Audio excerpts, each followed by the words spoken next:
So today I'm hanging out with Nick Serfontein from the Sernick Group. He is 2024's Mentor of the Year. Nick, first of all, congratulations, Mentor of the Year. Let's start with, what does that mean to you? Thank you, Tabo. Look, mentoring is basically holding somebody's hand. If you look at land reform in South Africa, it's a mess. It's been a mess, it's still a mess. Why do 90% plus of land reform projects fail? Because of a few things.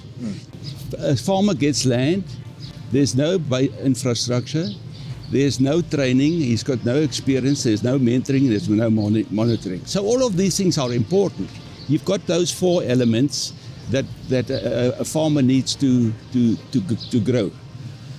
And if you look at how many CPAs there are in South Africa, 1,400, 90% plus of them have failed or are failing. So for the same reasons, there's no training, there's no experience, no mentoring, no monitoring. So that is basically, mentoring is basically holding somebody's hand. For you, what are the skills that one needs to have to become a mentor? Well, obviously you need experience. You need to understand the product that you're offering, whether it's beef farming, whether it's maize farming or whatever. You've got to understand it.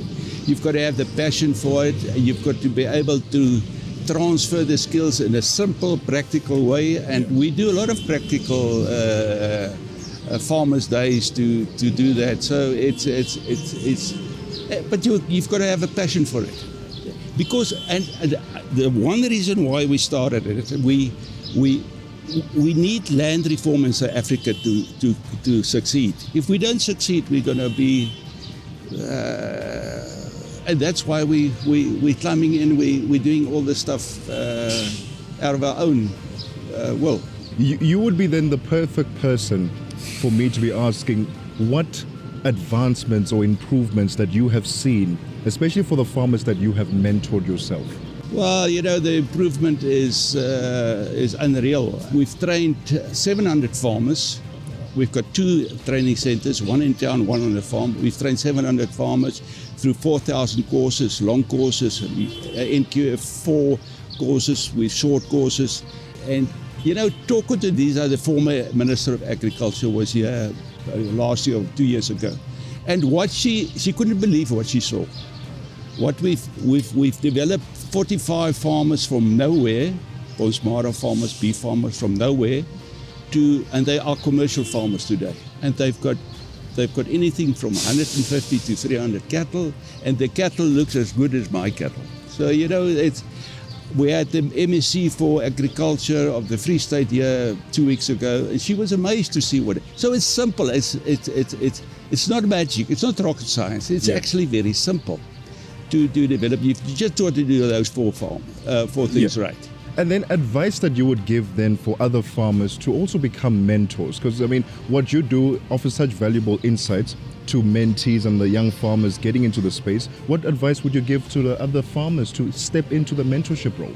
Well, there are a number of initiatives, number of farmers that actually do it. Unfortunately, you get mentors and mentors. Yeah. Somebody who's failed in farming and now he suddenly becomes a mentor.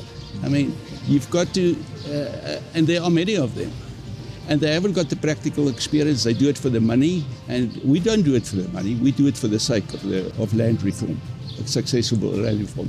Because successful land reform is only successful if you develop successful farmers. Yeah.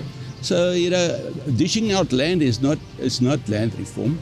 The speed of land reform the pace of land reform is fine, but the how it's happening is not. Is a bit of a mess. And Nick, I also understand that running this entire empire, it does not come you're not a lone soldier. I understand that you have not even a sidekick, but you have a second in command. Well, Patrick Sekwatla, I came across Patrick Sekwatla in 2015, and I said I looked at him and I said, this guy's got potential for what we're trying to do. Because at that stage I was really frustrated with what I saw, farmers coming to the farm, to the farm. They were running like headless chicken throughout South Africa, knocking on doors, but there was absolutely no help or support. So I appointed Patrick Sekwatla, and he's my sidekick as far as the development of farmers. But we've got a whole team as well. We've got a whole team of mentors in Kroonstad. We're in a specific office in Kroonstad. So it's not, we're mentoring probably about 50, 60 farmers at this stage.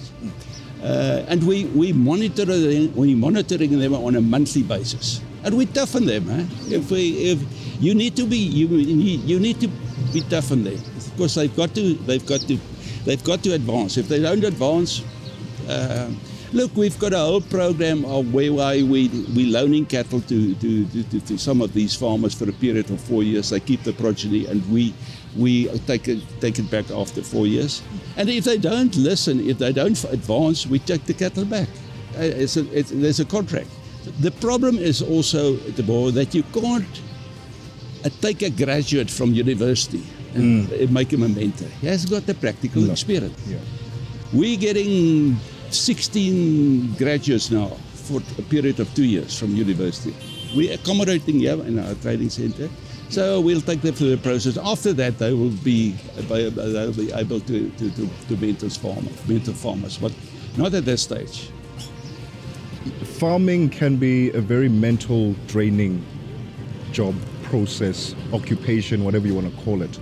What advice do you want to give, especially young farmers who want to get into this space and say, listen, I've got this piece of land and I want to start farming? What advice do you want to give? Well, obviously, I learned the hard way. I paid a lot of school fees. I was a part-time farmer for something like 25 years. But I said to myself, I've got to learn from other people. I've got to learn from other people. And my advice would be to government: don't dish out land without deploying an appropriate mentor for that person. Mentorship is so important, absolutely so important. So any farmer that starts, I'm talking about guys who comes from the city. They know nothing about farming. Get a mentor. Some of these guys, the young farmers, they grew up on farms, so they understand farming. They learn from their father. Yeah. The father is their mentor. But if you're a private part-time farmer, get a mentor. Get a mentor indeed. And then finally, Nick, before I let you go, how many bulls do you have behind us? Well, this feedlot, the capacity of this feedlot is 10,000.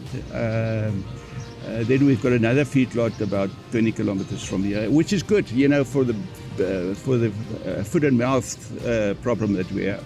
If you get foot and mouth, you haven't got. It's not all in one feedlot. Yeah. So we've got 10,000 here, and we've got another feedlot of about 10,000. That's quite a lot of beef. Nick, congratulations! You are the mentor of the year for 2024, and we wish you all the best for the future. Thank you, Tabo. Patrick, Nick has won the Mentor of the Year for 2024. He speaks so highly of you as his right-hand man. Let's talk about the importance and the significance of this mentorship program. The importance and significance of the mentorship program to our emerging farmers, particularly emerging farmers of Free State, it was meant to uplift them, to develop them in a way of certainly giving them support so that they can better what they were doing over the years, because most of them, they were practicing inbreeding, livestock inbreeding. But when we start with the support, we introduce the bull exchange with winners, and then these farmers started to practice livestock improvement. So by so doing, our farmers today in Free State and other provinces, their livelihoods have changed. So they also farming for profit. For the farmer out there who is not quite sure if they should get onto a mentorship program, what advice would you give them, having seen the successes of your program? Well, for a farmer out there who have not yet get sort of like a mentor who will be able to mentor him or her, they can contact Sernick Group anytime. We'll be able to advise them accordingly telephonically, or even beyond that, we can even suggest that they come to do some practicals with us at the farm to work physically so that they can earn or gain knowledge practically, or else do some sort of like training with us here for a week or so, farming management courses. So that's basically what we can always offer. And Patrick, I guess in as I close off this conversation, how do you celebrate this victory with Nick? Is there going to be some milk throwing? Is there going to be some wine, some beer? Well, we will celebrate it in a way of dancing. We like dancing. Basically, we will dance, we will celebrate when it is raining, then we'll have a bottle of wine and then throw it on the, in the cups so that the water can mix with the wine. We don't want to get drunk, that it can be diluted.